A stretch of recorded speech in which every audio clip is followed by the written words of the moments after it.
Okay, joining us in the studio to examine Amnesty International's reports on the Nigerian army is a human rights lawyer, Justice Uhuebu. Good morning and thanks. Morning, Justice. Good morning. For joining us. That's breath. That sigh there is like, the sigh of here we are again. Yeah. Okay, also joining us in our Abuja studio is a campaigner, Amnesty International, Esther Ikubaje. Esther, good morning. Thank you very much, and thanks for having me. Good morning. Good morning. Thank you. All right. Esther, let's start with you here. The face-off between Amnesty International and Nigerian authorities, including the military, is not new. But what Nigerians are asking is, why is it difficult for the two sides to reconcile the records that they have? If Amnesty says about 3,600 people have been killed so far, why is it difficult to reconcile it with what the military has and then try to find the difference and all of that? I think it's not a face-off between Amnesty International and the Nigerian military. Of course, our job as a human rights organization that has been here since 1961, a movement of over 7 million people in over 120 countries across the world. So we're not having a face-off with the military. What we have done with this report, titled Harvest of Death, 3 years of bloody clashes between herders and farmers in Nigeria, is to put out what is already there in the public domain. It's no news to Nigerians that we woke up into the new year faced with deaths and mass burials all across the country. So what we basically did was to document the voices of the people in communities that we visited, to put out their voices and say, there needs to be an investigation into these bloody clashes that has, of course, resulted in over 3,641 deaths. It's not about the figures here. It's not about the claims and counterclaims and the smear campaigns being launched by the Nigerian military against not just Amnesty International, but other human rights and even humanitarian organizations in Nigeria. So it's about the sanctity of the human life that we're trying to protect here. Yeah. Okay, let me bring it to Justice Uhuebu right here in the studio. I wonder which is more troubling to you, this report by Amnesty International or the Nigerian authorities' response to it, both on the part of the military and, of course, the federal government, who believe that Amnesty International is actually in cahoots with those who want to destabilize and break up Nigeria? Well, taking it from there, who are those who want to destabilize and break up Nigeria? You see, when things happen like this, we always point accusing fingers unnecessarily. If you remember last time, I think last year, this year, when the other report came up, the same thing, the same line the military is doing now was exactly what they did last time. And I said something. If the military has... Justice, I must apologize. Just hold your thoughts there, because there's an emergent situation that we have at hand here, and it has to do with the Abulegba pipeline explosion. We have our reporter, Sarah Yeku, with us now. Sarah, good morning, and thanks for joining us. We've been trying so hard to, reconnect with you all morning. What can you tell us about the situation there?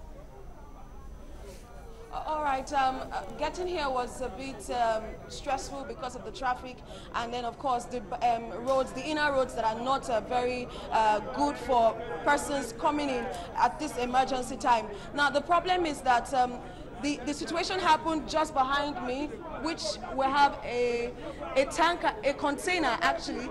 In the container you have a place where some persons dug out a connection to the pipeline. We know that in this area, the pipeline runs through this area for the petrol. And because they built that container on it to aid their activities, which is what happened when this incident happened, and the fire was traced from somewhere in Abattoir to this Abulegba. I have with me the General Manager Lasema, who is going to give us a background of what actually happened. Thank you so much for joining us. Can you tell us what happened right here? Well, the case we're handling here is that of pipeline vandalization, which has resulted into, spillage of petrol into the drainage. And as you can see, this has traveled far down to the abattoir side. And of course, it ignited fire along the way and traveled back to the source. We came here, we've been able to arrest the fire. What we are doing now is damping down. Now, you can take your camera there, go and see from where the vandals dug down and then put a valve there from where the siphon fuel. The community has been very helpful. They've given us useful tips. They've also suffered some losses and they don't want a repeat occurrence. We are all here together. The police are taking necessary notes for their own investigation. The NSCDC people, they are also here. They have an anti-vandals team who run surveillance on pipeline right-of-way. They are also here. We have all put our heads together. We're going to provide a report to government, but we want to appeal to our people. We want to appeal to our people to calm down. The situation is under control. We've listened to all they have had to say, and we want to thank them. I want to put this on record.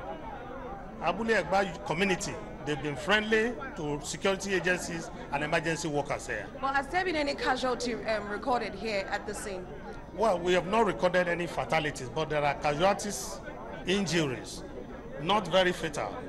The one that had some severe injuries to the leg because they were trying to run away from this incident had been treated on the spot and been taken to the hospital by their families. So we've lost a lot of houses, we've lost a lot of vehicles, a lot of buildings and shops have been burnt down, but the truth is that human casualty, we've been very, very lucky this time around.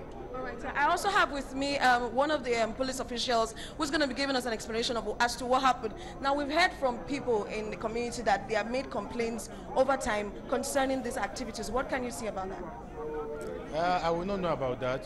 I'm the commander of Rapid Response Squad. My duty involves moving to scenes of incidents like this. And that's why we have been here since about 2 o'clock when we got the information. The Commissioner of Police Direct will take effective control of this place. That which we did. We have been able to control the crowd. Well, have you been able to get any persons involved in it? Because we understand that someone owns that container over there. I will not know who owns the container. I am Commander Rapid Response Squad. No arrest has been made. What is paramount in our mind at this particular time is to ensure that we don't record any more casualties. Investigations will commence after today. Thank you very much. Please, his name is, this is Mr. Disu Olatunji.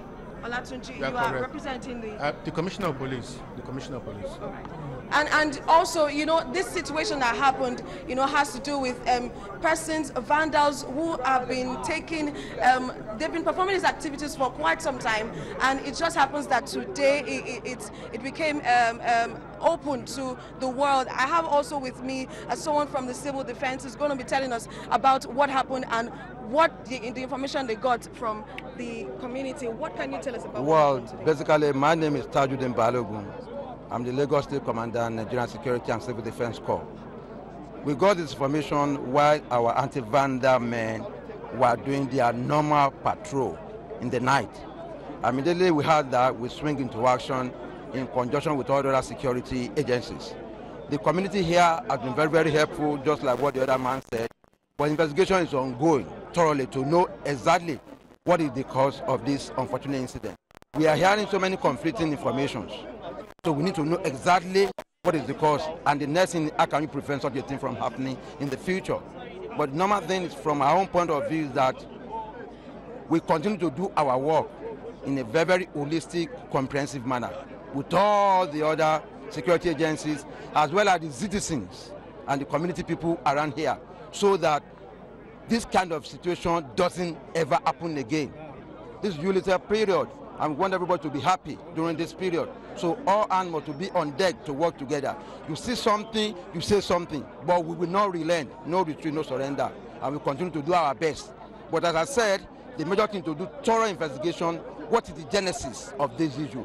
And let me use this opportunity to say to those concerned, there is no need for anybody to encroach on the right of ways as per a pipeline laying in the area. People should know what's supposed to do, and the necessary agency, we need to enforce clearance from the right of ways.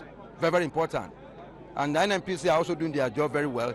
We're providing security for them to do the necessary repair, and a lot of investigation is going on to know exactly who are those responsible behind this Dastardly act, which is very, very unfortunate. Like you've heard that there's a lot of investigation going on as to ascertain those who are involved in this nefarious act. It's back to you, Ngozi. Thank you very much, Sarah Yeku there, talking with the GM Lasema Additional Tiamiyu, who has said there's no cause for alarm, that people should be calm. And of course, she just spoke with Tajuddin Balogun, the NSCDC commander right here. As well as the representative of the Commissioner of Police, who was there to ascertain the nature of things there. But the main concern, the question I would have loved to ask the NSCDC state commander is, there are laws as to pipeline rights of ways here. How when it comes to buildings and houses and all of that, how close should all of those things be? That's why he was talking about the need to actually enforce those, laws, if there are any at all, guiding the way people encroach on these pipelines, And when it comes to being proactive, we expect that should have been taken care of long ago, and not now that we have had an incident, especially considering that it's happened before. On our hands. It's happened before. This is not the first. This is not the second. Okay. All right. We'll certainly keep a tab on that development to bring you update whatever is going on there, since our correspondent, reporter Sarah Yeku, is there. Now let's come back to our issue we've been talking about before. The Amnesty International has been accused by the Nigerian army of working to destabilize the country. But Amnesty International is saying, no, we're just putting out what's already out there. The details of whatever went on.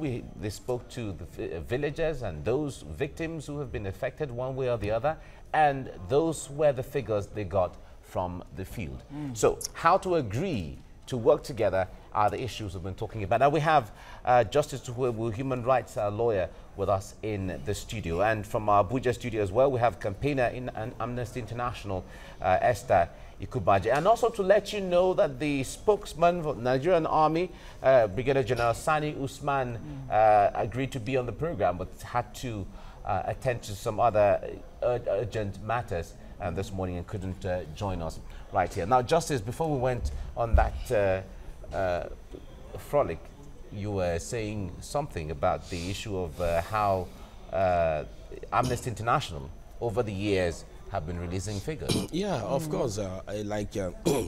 The lady rightly said, Amnesty International is not only in Nigeria, they are almost everywhere. And I don't know why it should be when it concerns Nigerian issues, there will be conflict. Now, the question... but the Nigerian government seems to have issues with the Nigerian arm of Amnesty International. That's what I'm trying to say. Since when? This administration, or past administration, or formal administration, and all the other... You see, let me tell you one thing.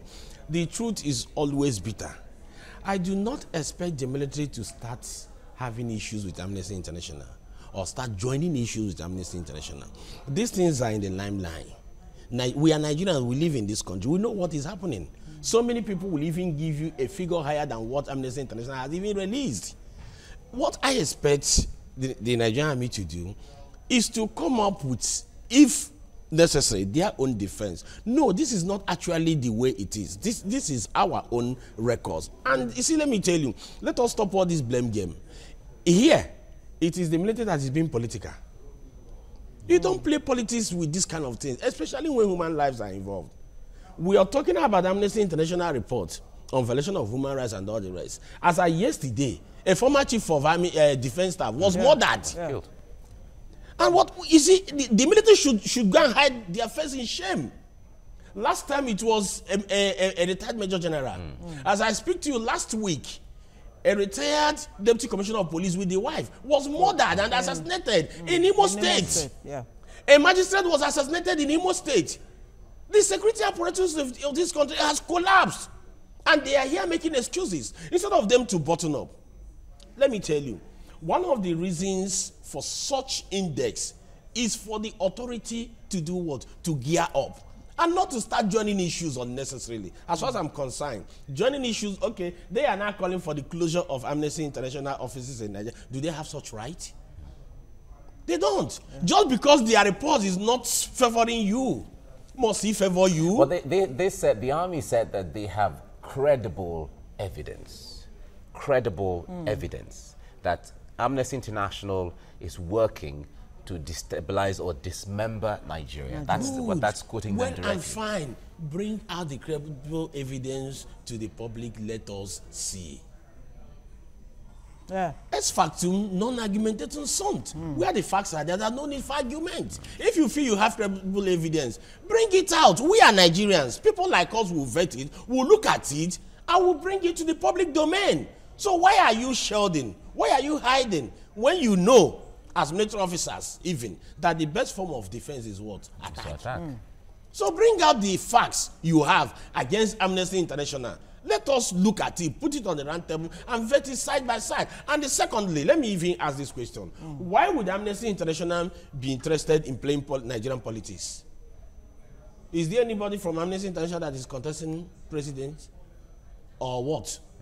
Why should even their thinking or their reasoning go to that extent? Well, maybe what the Nigerian government is saying, especially based on that report some years back that in 2015 that Nigeria was going to be balkanized, and a lot of people, of course, were concerned about that report coming from. Was the Amnesty International that brought up that result? Well, what they're saying is, let me take it to Amnesty International campaigner there, Esther Ikubaje. I wonder how is Amnesty International responding to this particular issue, objection by the Nigerian military and government saying that Amnesty International does not have, good intentions with this report that you continually come up with every now and again.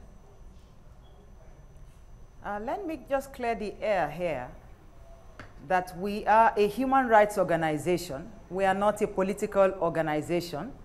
We are not a religious organization. We are also not an ethnic association. Our job is to document human rights violations wherever they occur in the world. So it's not the first time that we are having this kind of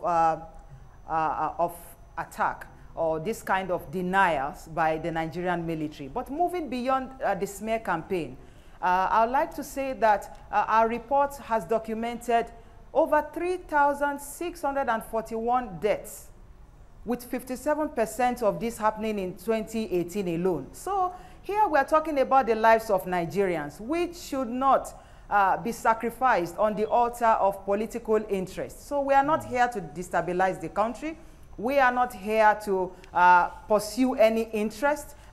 It will interest you also to know that we are all Nigerians. And while we were documenting this report, these human rights violations that occurred in 5 states across the country, I'll tell you that what we got from the communities, everyone kept saying, see, we just want to live in peace. With both the communities, both the farmers, both the herders, there have been deaths on both sides. Everyone is a loser in this conflict. And that's why we are asking the Nigerian government to investigate and prosecute whoever is found responsible for the human rights violations that have occurred while these conflicts have lasted. I will tell you again that this research also uncovered the fact that these attacks in various communities across the country are well planned, well coordinated. Our security forces oftentimes receive early warning signals, but it's so clear that, oftentimes there has been slow response on their side, or no response at all in cases where communities even try to reach out to them and, shared information with them. So this is what we are talking about. We're talking about the failure of Nigeria security forces in responding to this conflict.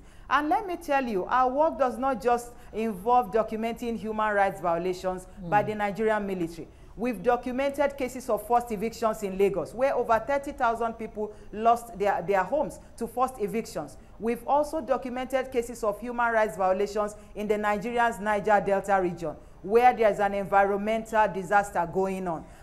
we've even documented cases also of torture, extrajudicial killings in Nigeria. Of course, we are all aware of issues of torture in Nigeria. So our work cuts across board. Wherever we find human rights violations, we document them, and of course we call for investigation. Okay, we do understand that. Same thing we are doing in this regard. Yes, if I may comment, beyond putting out these reports, whether in the case of human rights abuses, well, allegations of it, you know, in the Northeast, and of course what you just raised now about the forced evictions.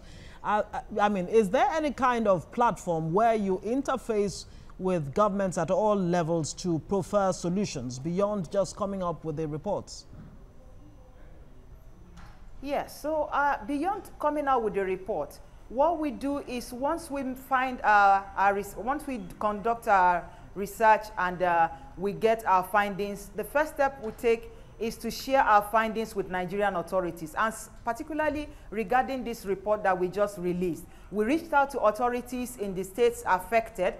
We only got a response back from Enugu State, who told us that so far 5 people have been prosecuted in the farmers' headers clashes. We reached out also to Benue State authorities, but as at the time we were publishing our report, the information that they shared with us came a bit late. And of course, we are still going to analyze that. So we always reached out to authorities. We even reached out to leaders of communities, security forces as well, to ask for information. So the way we do our thing, it's so inclusive in a way that we reach out to authorities. We request information, but oftentimes we are being faced with a lot of denials and, you know, silence oftentimes. We have evidence where we've written to Nigerian authorities requesting for information.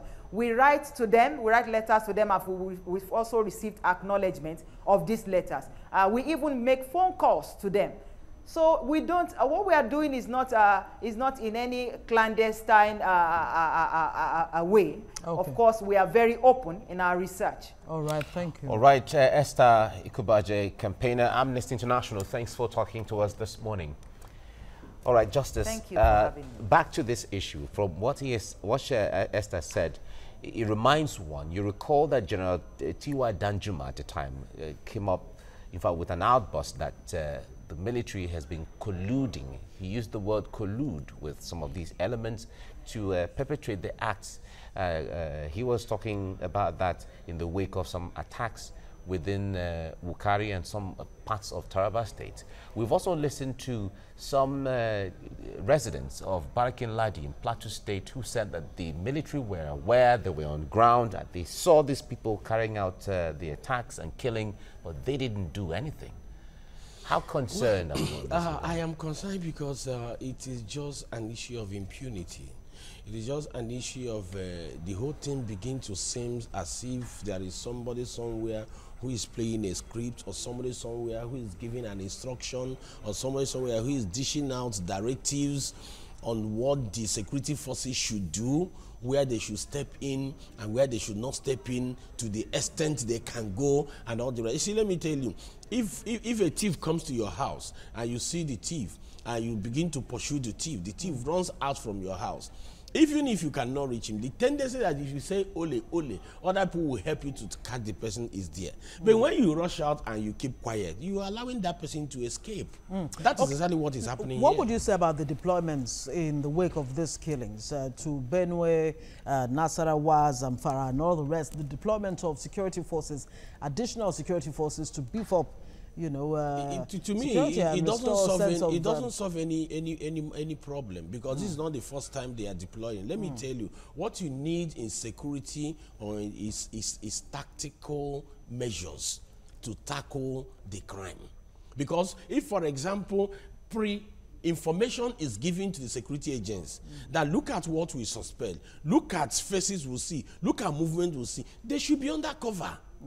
But when you're not doing all these things and you say you're sending troops, what are you sending troops to do? Let me give you an example. At the end of the day, when they send all these troops, the troops will even become a mayhem and a danger to the people. Because before you see, they mount roadblocks. They start you know, harassing and intimidating innocent citizens. Well, when it comes to that, the army has said that used to be in the past sometimes. When it comes to roadblock attacking or harassing people, they have, you know, found a way not to become high-handed. But however, we thank you, Justice Uwebu, for joining us on the program this morning. Thank you so much. Thank you very much. So much.